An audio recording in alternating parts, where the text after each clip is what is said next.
All right, let's jump right into this clinical explainer. Today, we're deconstructing the high-stakes electrophysiology of Wolff-Parkinson-White syndrome. We're looking at a wild scenario where standard of care interventions for a common arrhythmia suddenly become strictly contraindicated.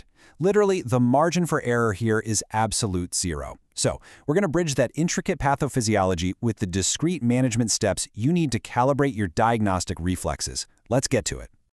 Module 1, the accessory bypass. We're starting right at the structural defect that sets the stage for a totally catastrophic arrhythmia. Getting this baseline anatomy down is strictly non-negotiable. What's structurally fascinating here is that this accessory pathway creates a rogue, completely unregulated alternate route for electrical impulses. You know, in a normally formed heart, the AV node is the sole electrical gateway between the atria and the ventricles. But in Wolff-Parkinson-White syndrome, you've got this congenital anomaly called the bundle of Kent, physically bridging the gap. It establishes a fast-track circuit that just completely bypasses the normal conduction system entirely.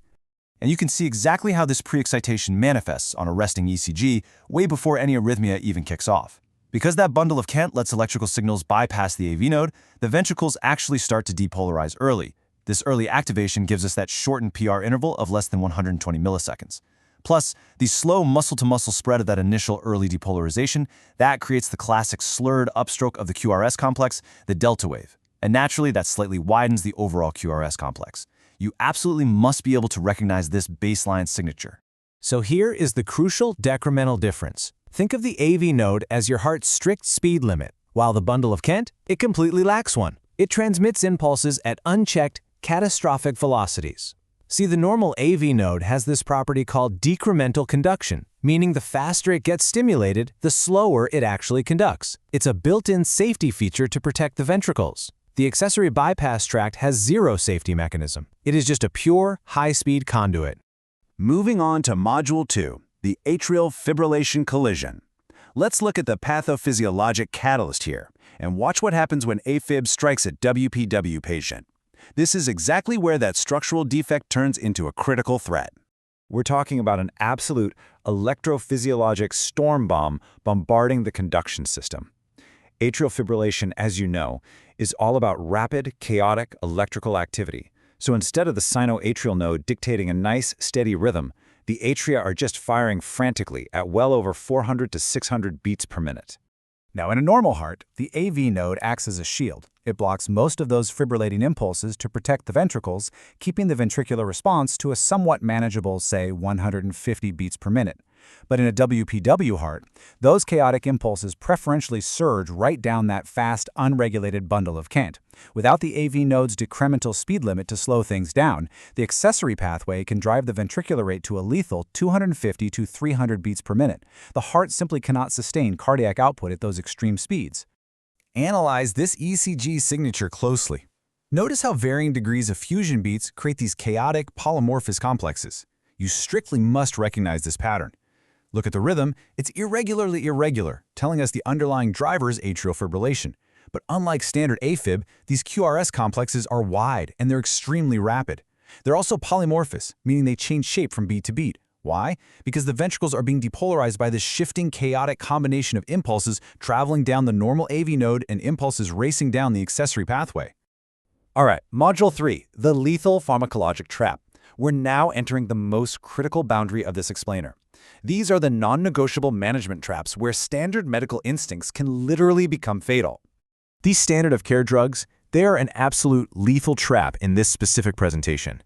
In almost any other scenario with a rapid heart rate, your training heavily dictates reaching for AV nodal blocking agents. We usually remember them by the ABCD mnemonic, right? Adenosine, beta blockers, calcium channel blockers like diltiazem, and digoxin. But hear me on this. In the setting of AFib with pre-excitation, giving any of these is strictly contraindicated. Here is the major takeaway. By blocking the AV node, you are actively triggering a fatal shunt into ventricular fibrillation. Just think about the pathophysiology for a second. You've got 400 to 600 chaotic beats originating up in the atria. The AV node is desperately trying to filter some of them out. If you push a beta blocker or adenosine, you completely paralyze that AV node. You've just removed the very last speed bump in the heart. The result? 100% of those chaotic atrial impulses are forcefully shunted straight down the unregulated bundle of Kent into the ventricles. The ventricular rate instantly accelerates past 300 beats per minute, which leads directly to immediate hemodynamic collapse and VFib. So, what's the move? You must strictly adhere to these mandates. If the patient is unstable, meaning they're hypotensive, maybe they have altered mental status or respiratory distress, you proceed straight to immediate synchronized electrical cardioversion. Shock them. But if they're hemodynamically stable, meaning a normal blood pressure and they're protecting their airway, you target the accessory pathway. You strictly need an antiarrhythmic that slows conduction through that bypass tract, not the AV node. Intravenous procanamide or abutolide are your mandates here. IV procanamide is generally the gold standard. The clinical variance here perfectly isolates a crucial distinction. It shows how a divergent presentation, based solely on QRS morphology, absolutely dictates whether adenosine saves your patient or kills them. You have to distinguish between orthodromic AVRT and AFib with WPW. In orthodromic AVRT, the signal travels down the AV node and back up the accessory pathway. It creates a narrow, perfectly regular rhythm.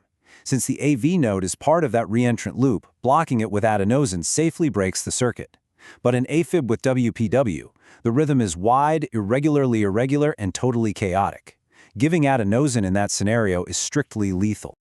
Okay, the master case, testing the nuance. Let's seamlessly integrate everything we've talked about into a rigorous clinical stress test.